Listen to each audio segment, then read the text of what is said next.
Study ಮಾಡಿ ಬೇಕಾದ್ರೆ ಮಾತಾಡ್ತೀವಿ. ರಾಷ್ಟ್ರೀಯ ಉತ್ಸವಗಳಿರ್ಬೋದು, ಹಬ್ಬಗಳಿರ್ಬೋದು, ಆ ಎಲ್ಲ ಸಂದರ್ಭಗಳಲ್ಲೂ ಕೂಡ ಅದನ್ನ ಗೌರವ ಕೊಡಬೇಕು ಅನ್ನೋದನ್ನ ಹೇಳಲಾಗಿದೆ ಆದೇಶದಲ್ಲಿ.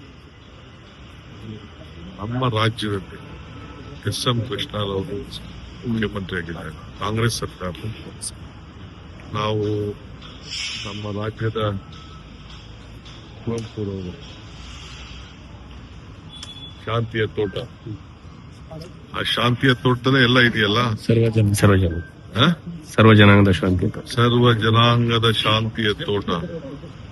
ಅದ್ರಲ್ಲಿ ಏನೇನು ಹೇಳ್ಬೇಕು, ಯಾವ ಧರ್ಮ ಹೇಳ್ಬೇಕು ಎಲ್ಲ ಹೇಳಿದೀವಲ್ಲ. ಹಿಂದೂ, ಕ್ರೈಸ್ತ, ಮುಸಲ್ಮಾನ ಎಲ್ಲ ಇದೆಯಲ್ಲ. ಇದೇ ನಮ್ಮ ರಾಜ್ಯ. ಆ ರಾಜ್ಯ, ಆ ಭೂಮಿಯಿಂದ ಬೆಳೆದಿರೋರು ನಾವು.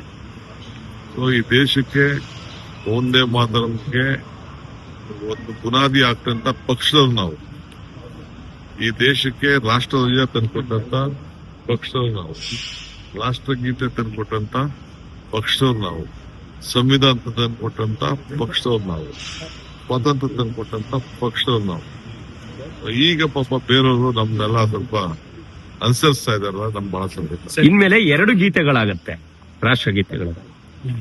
ಎಲ್ಲಿ ಅದನ್ನ ಅದ್ರ ಬಗ್ಗೆ ಮಾತಾಡೋಣ ಸರ್. ಈಗ ಬೇರೆ ಯಾರು ಭೇಟಿ ಮಾಡಿದ್ರ ಪಾರ್ಲಿಮೆಂಟ್ ಹೋಗ್ಬೋದು?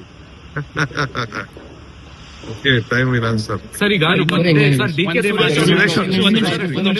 ಸುರೇಶ್ ಅವರು ಹೇಳಿದ್ದಾರೆ, ಸ್ವಲ್ಪ ನಿಧಾನ ಆದ್ರೂ ಪರವಾಗಿಲ್ಲ, ಸಿದ್ದರಾಮಯ್ಯ ಅವರು ಕೊಟ್ಟು ಮಾತು ಭರವಸೆ ಇದೆ ಅಂತ ಹೇಳಿದ್ದಾರೆ. ಮತ್ತೆ ನಾನು ಕಾಲ ಉತ್ತರ ಕೊಡ್ತದೆ ಅಂತ ಹೇಳಿದ್ದೀನಿ.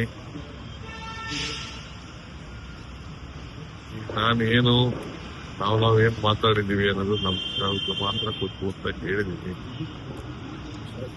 ಪ್ರತಿ ಬಾರಿಯೂ ಕೂಡ ಕಾಲ ಉತ್ತರ ಕೊಡುತ್ತೆ ಅಂತ ತಾವು ಹೇಳ್ತೀರಿ, ಸುರೇಶ್ ಅವರು ಹೇಳ್ತಾರೆ. ಆ ಕಾಲ ಯಾವಾಗ ಬರುತ್ತೆ ಅಂತ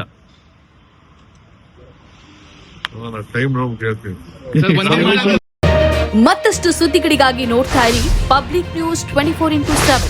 ಇದು ಸತ್ಯದ ಧ್ವನಿ.